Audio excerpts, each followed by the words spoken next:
Hey, this is Connor with Biker's Edge, and today we're talking about the Ibis Oso. Wow, Zach, this is quite the ride.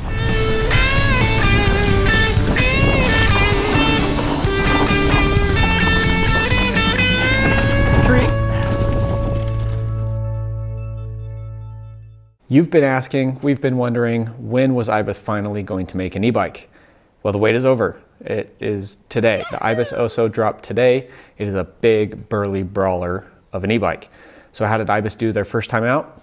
Stick around to find out. Because this bike is brand new, we will be covering a couple of details, not all of them. If you want all of them, Ibis has a really nice website. It works perfectly fine. Go there. So the Oso is a 155 millimeter rear travel e-bike, although you can actually run it with 170 millimeters of rear travel. Stock configuration comes with a 170 millimeter Fox 38, although you can run up to a 190 millimeter dual crown downhill fork. Sizes small and medium get a shorter chainstay and a smaller 27.5-inch rear wheel. Sizes large and extra large get a longer chainstay and a full 29-inch rear wheel. Normally I would ride an extra large, but in this bike the large fit me a little bit better. I'm 6'2" and I liked that 500 millimeter reach. That extra large jumps all the way up to 540 millimeters, which is very big. The small is still a small, so there are some jumps between sizes because it does cover such a huge range with only 4 sizes.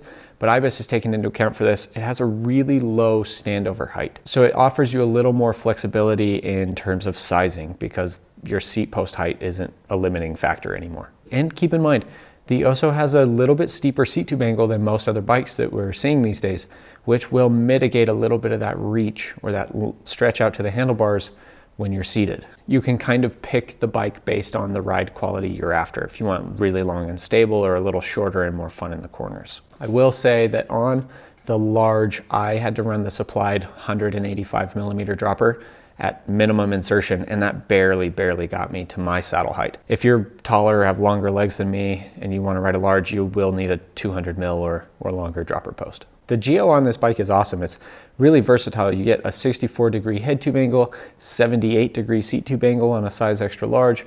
Wheelbase comes in right at under 1,300 millimeters. Chainstays are 444 millimeters. Really, it's everything I could ask for. I don't think I'd really change anything about it. I have not spent too much time riding the Bosch system, so I was really excited to get a little bit more time on it on the Oso. So this bike runs on the Performance Line CX Bosch drive system, which actually is really awesome. It provides plenty of power at 85 Newton meters, and it's pretty smooth. It's somewhere between that Shimano EP8 and the Rocky Mountain Dynamo 4, where it comes on smoothly and drops off smoothly. It's not on, off, and jerky. It does come with a pretty big 750 watt-hour battery, which has been plenty for all of the rides that I've done.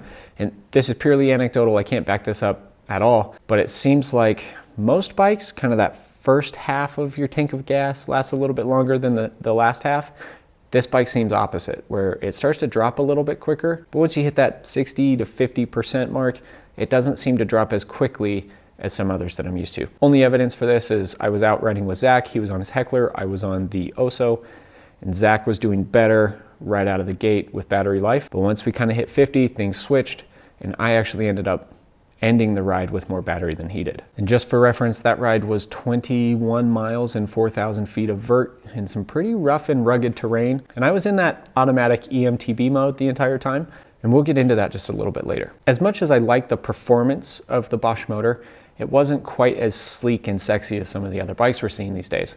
It's got a big controller over here by your handlebar, a big screen by the stem. In addition to that, the Oso comes with an integrated headlight and tail light, so that's extra cables, and it does lead to a little bit of a rat's nest of cables. You can overlook that because the performance is there. I will say that headlight has saved my bacon more than once as I've been running errands on a pretty high performance e-bike at night. So let's get into how this thing rides. Starting out on the climbs, the Oso would not be an Ibis if it did not climb exceptionally well. I will stand by my assertion that Ibis makes some of the best climbing bikes per category across the board. I mean, the Ripmo, the Ripley are prime examples of that. And the Oso is no exception. It is one of the best climbing e-bikes that I have ever ridden. So like I said earlier, the geometry on the Oso is pretty much exactly what I would ask for.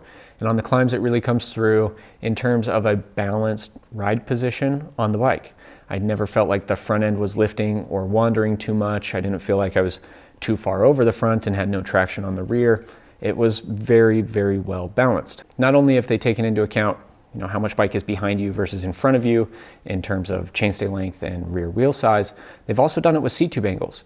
Each size gets its own seat tube angle. So while out filming for this review, we rode a trail that had a ton of tight technical uphill switchbacks. Now, I don't claim to be anything more than exceptionally mediocre at riding bikes, but I can hold my own in most terrain. There is one place that will make me look like a newbie who cannot ride a bike, and that is a tight technical uphill switchback. And luckily I got to practice about 5,000 of these the other day. I don't know if it was the day, I was wearing my lucky jersey or what, but I cleaned way more of them than I ever should have, and I will give the Oso credit for at least half of those. The balanced geometry leads to a ton of control over the bike. You're able to steer and handle the bike easily. If you have ever ridden an Ibis, you'll be aware of the way they seem to hover over rocks, roots, ledges, and they just kind of motor their way up some pretty rough terrain. You don't get bounced by the seat or bounced around when you hit that little uphill ledge.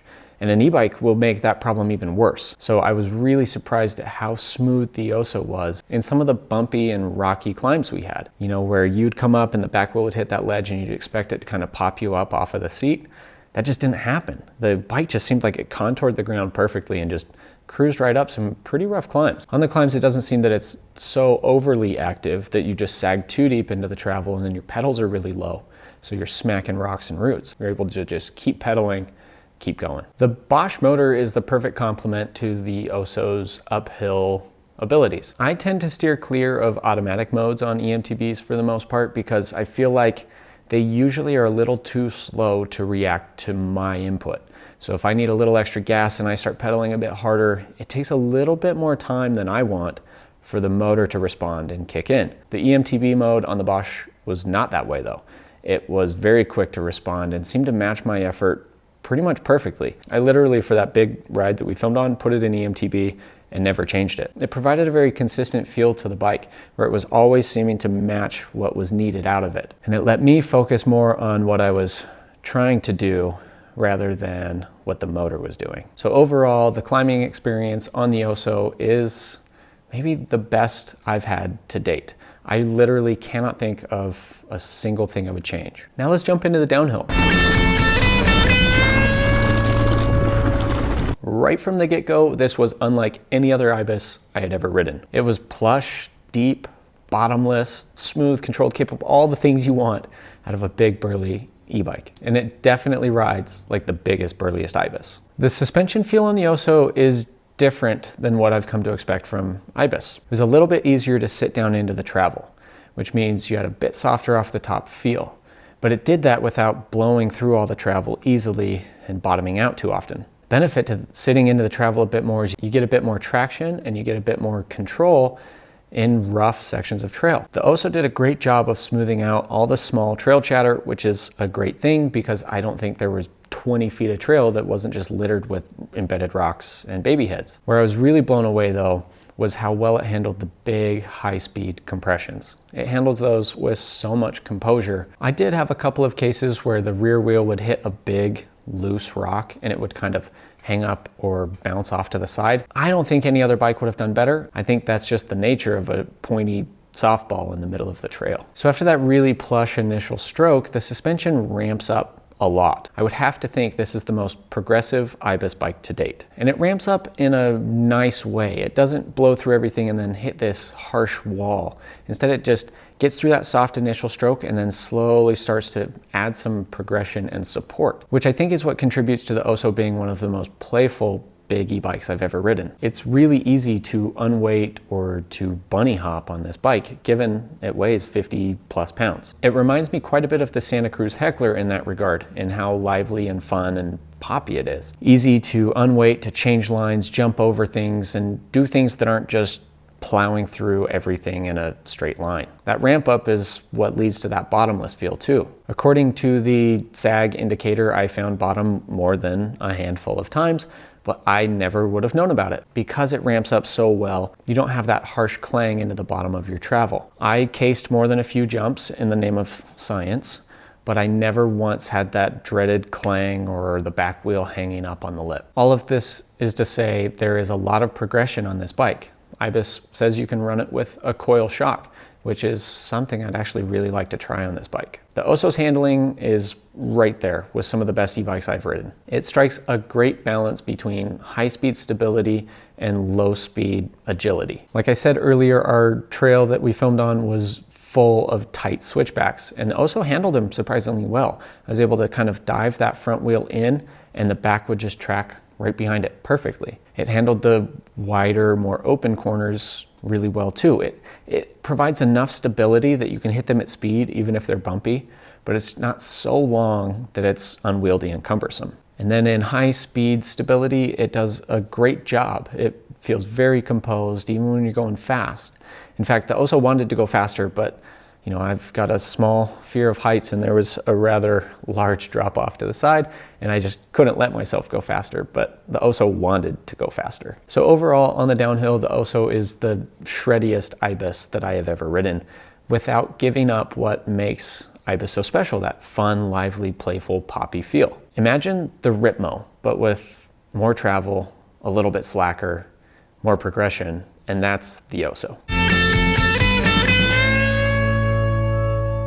All right, a couple of quick comparisons to some other bikes that I really like, and the first is going to be the Santa Cruz Heckler. I'm a pretty big fan of the Heckler for the fact that it is a big full power e-bike that doesn't necessarily ride like a big full power e-bike. It's a little more lively and playful than most others. The Oso brings that exact same ride quality to the table. Big, burly, full power e-bike that remains pretty lively and playful. I do think the Oso packs more of a punch, especially when you consider that you can run it at 170mm rear. You can even put a 190mm downhill fork on there. I think it's a little bit more capable, a little bit burlier than the Heckler. It also comes spec'd burlier, bigger, and heavier. It comes with a Fox 38, double down tires front and back, 220mm brake rotors front and back. I think its intentions are a little bit burlier than the Heckler's, but it still doesn't give up that lively ride quality that makes it so fun. I think the Heckler is going to be a little more mellow cruise friendly, and the Oso is going to be a little bit more capable. Next up is the Rocky Mountain Instinct Powerplay. I loved that bike for how versatile it was. It handles a huge variety of terrain, from really easy to really challenging. The Oso brings that versatility to the table as well. It climbs exceptionally well. It handles mellow terrain pretty well because it's fun to ride. You can make the most out of mellow terrain, but then it's plenty capable for anything you'd want to ride. The Powerplay wins a couple points in my book for the drive system. I really like that Dynamy 4 and all the power it provides, but I do think if you're trying to do big missions, the Oso is going to be the better option because the battery seems to last longer. We're going to wrap this up with a one-line bike review. It is the shreddiest Ibis while still being Ibis to the core. Thanks for sticking around. We'll see you next time.